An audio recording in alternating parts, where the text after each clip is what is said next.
Hello everyone and welcome back to my channel. So today I am going to be making my first Blythe doll to sell, and I'm super excited because I don't think I've actually sold something custom made before. But yeah, so one thing about me is I am probably the biggest horror nerd known to man, and one of my favorite movies of all time is Jennifer's Body starring Megan Fox. This movie literally shaped my entire teenage years, and I probably made it my whole personality from when I was like 16 to about 18. And it's kind of embarrassing, but we don't talk about it. Anyway, I wanted to make a doll honoring this movie because it is so special to me, so I bought this doll that I thought resembled Jennifer the most, and I customized her. I already bought this little outfit to match the outfit she wears in the beginning of the movie, which, spoiler alert, is before she gets sacrificed, and she looks so cute. I spent so long picking out clothing items to match the outfit she wore in the movie, and of course I had to make a few tweaks, like shortening the jacket a little bit and cutting the skirt, but everything she's wearing is surprisingly pretty accurate, and I'm so excited to transform her.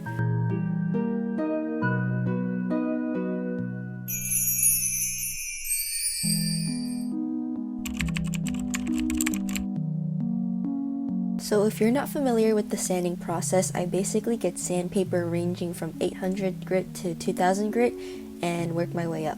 I start off with 800 grit sandpaper and gradually start sanding up to 2000 grit, making sure to sand off the glossy finish on the faceplate. This makes it easier to carve the doll's face and mold it to whatever shape I'd like.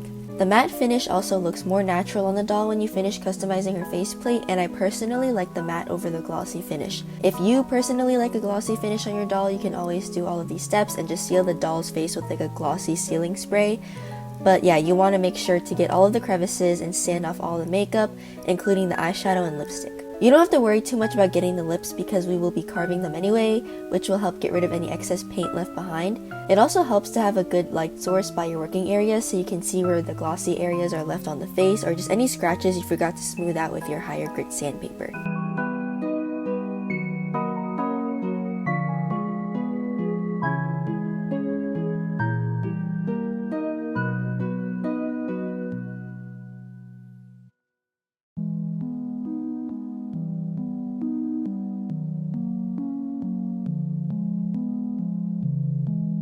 This time around, I made sure to sand the faceplate, back plate, and eyelids all in one sitting so I could just spray them all at once with MSC.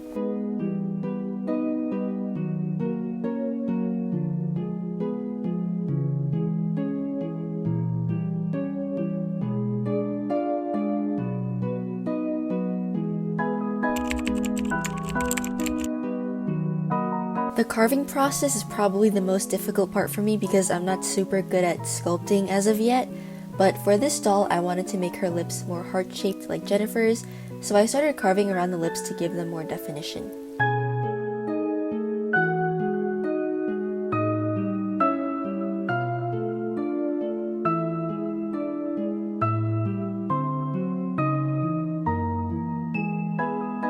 I then realized midway through carving I should draw on the lips with the watercolor pencil so I could have some kind of outline as to where I should carve. I really wanted to emphasize the cupid's bow this time around since I feel like I didn't carve super detailed on my first doll. And as you can see, I spent quite a lot of time and effort on carving the lips and making sure they looked more realistic this time around.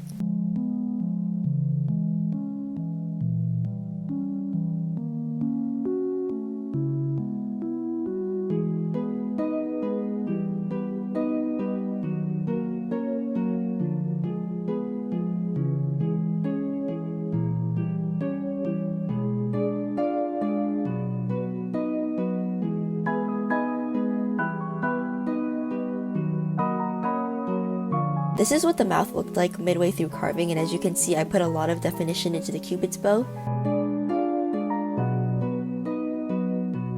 I then started carving her nose, and Blythe dolls typically come with super pointy and arched noses, and I think Jennifer's nose isn't that pointy, so I shaved down the tip a little bit. The nose isn't as hard to carve, but you want to be very precise with your carving to avoid leaving deep scratch marks, especially around these small crevices around the nose and the lips. After I finish carving, I like to go in with another round of sanding to get rid of excess scratches made by the carving blades.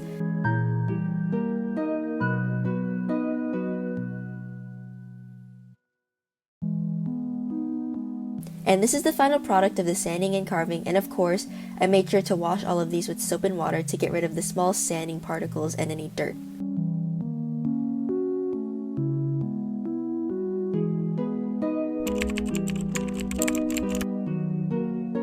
Typically, you should use makeup brushes for this part, but mine hadn't come in yet, so I had to make do with my paintbrushes from last time. I start off the painting process by drawing an outline around her lips with a watercolor pencil and filling in the lips, kind of like how lip liner and lipstick work. I go in with my soft pastels to paint in the lip color like this. I then use a dark brown to outline her smile, making sure to use the very tip of the paintbrush to make a tiny stroke.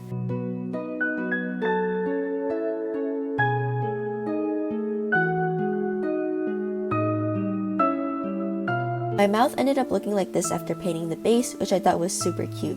I then decided I wanted blood detailing around her mouth to mimic her demon form, so I began shaving down some red, dark red, and black pastels. I mixed them all together and began painting blood smears and stains around her mouth. I kind of referenced this image here for the blood placement, but I wasn't super specific since I didn't want to overdo it with the blood. I then added a glossy top coat to emphasize the bloody effect, and also since she wears lip gloss throughout the film. Next, I began working on her eyebrows. I use a light brown watercolor pencil at first to outline them, and then I go in with a darker pencil to draw the hairs.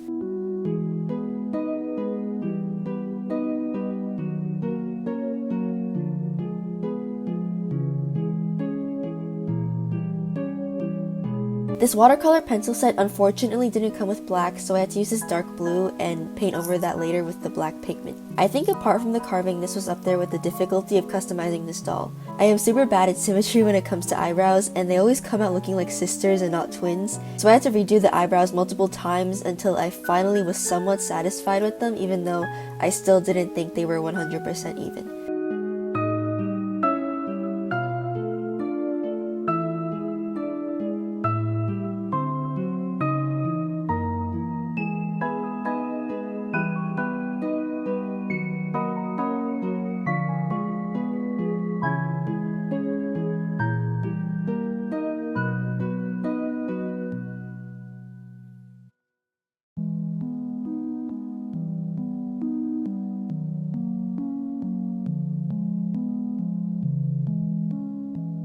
After the eyebrows, I went in with some eye contour to emphasize the sunken eye effect since Jennifer is technically half demon.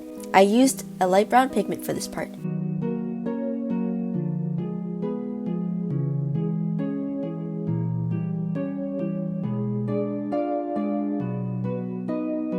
I then started drawing the lashes with a thin brush, making sure to add as much black pigment as I could so that they would look fuller.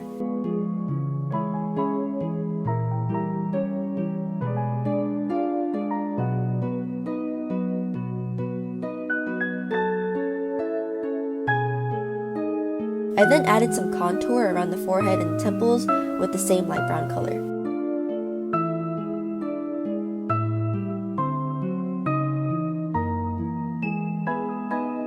I then added some blush because I didn't want her to look completely dead and I still wanted her to look a little bit cute.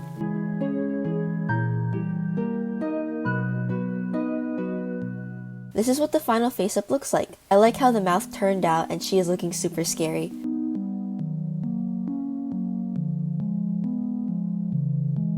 For the final design on the back of the head, I wanted to reference her iconic Justice Heart hoodie in the hallway scene. I started with this pink base, painting a simple rectangle and filling it in with pink.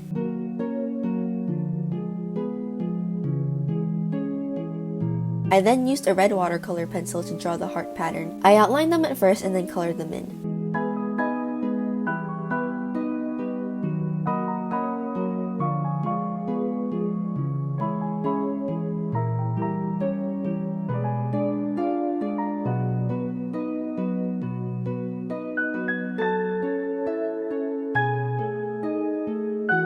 Finally, I added this iconic quote from the movie and my signature, and we are done with the back plate.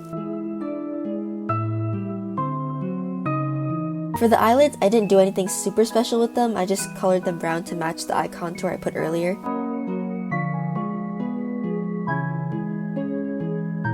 And this is the final result of the face-up, the back plate design, and the eyeshadow.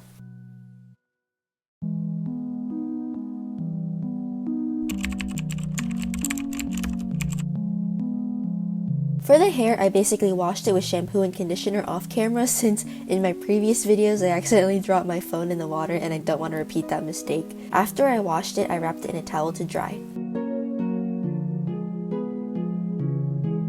I decided to print out my own eye designs again, but I also used a pair of the eye chips that I bought last time since these really resemble Jennifer's white demon eyes in my opinion. For the eyes, I made these blue ones for Jennifer's natural eye color and these cute pink heart eyes. To take out the existing eye chips, I take some glue sticks and cut them in half, and then I melt the tips with hot glue and then stick them onto the eye chips, making sure to press down hard. After the glue sticks dry for about a minute, I pop the eye chips out by just pulling on the sticks. They should come out pretty nice and easy. Next, I glued on the first pair of eyes by applying some glue on the back and sticking them into the eyeballs. I press down hard to make sure the eye chips are secure.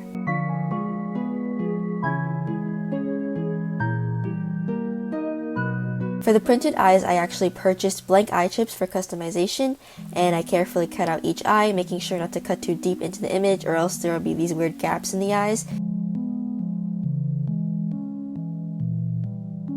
And then I applied some glue to the flat side of the eye chips, sticking the cutouts onto the chips and pressing down hard to secure them. After the eyes were finished, I glued the eye chips back into the eyeballs like I did before. This is what the final eyes look like.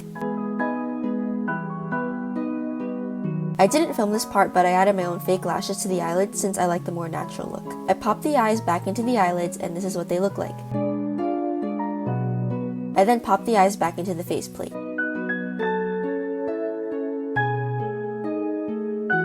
I also put back the T-bar mechanism, and this is just me testing out the eyes changing.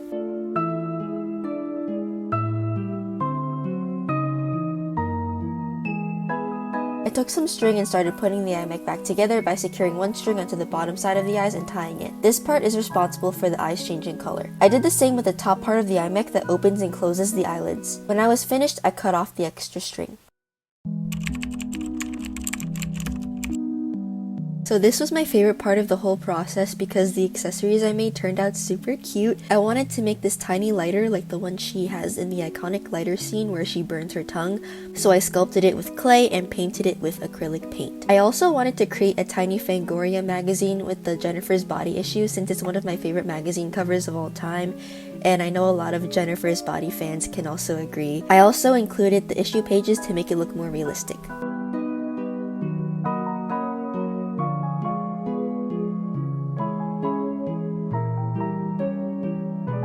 Here, I swapped out her hand with the one that can hold objects and tested out holding the tiny magazine in her hand, and this was so adorable. I also ordered this tiny heart necklace to match the friendship necklace she has in the movie, and it is so cute.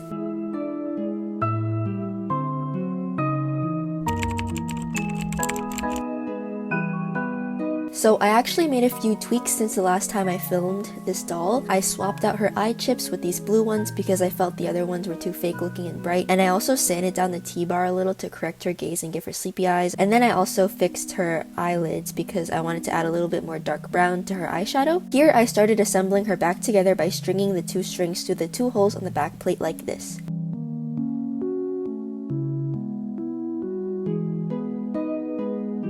I then sandwiched her body between the two plates and pressed everything together. I made sure to do this part on a cushioned surface to prevent her faceplate from scratching or getting any dirt marks on it.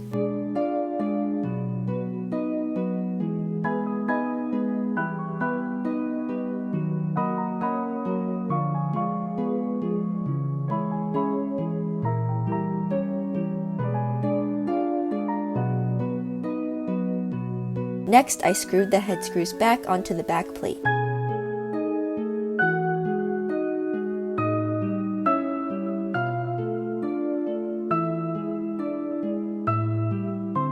After this, I started beading the strings to customize them and make them look cuter. I decided to use pink this time to match the heart theme because Jennifer also wears a lot of pink throughout the film.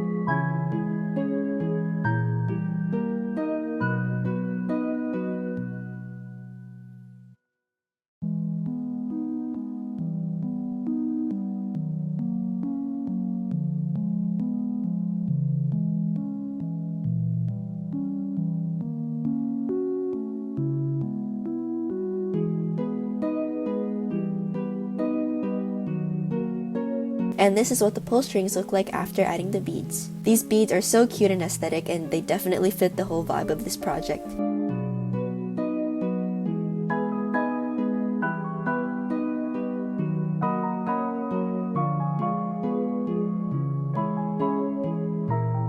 And she is finished. This doll honestly took a lot longer to finish due to the amount of effort I put into carving her face and making the tiny accessories, but I am super happy with how she turned out.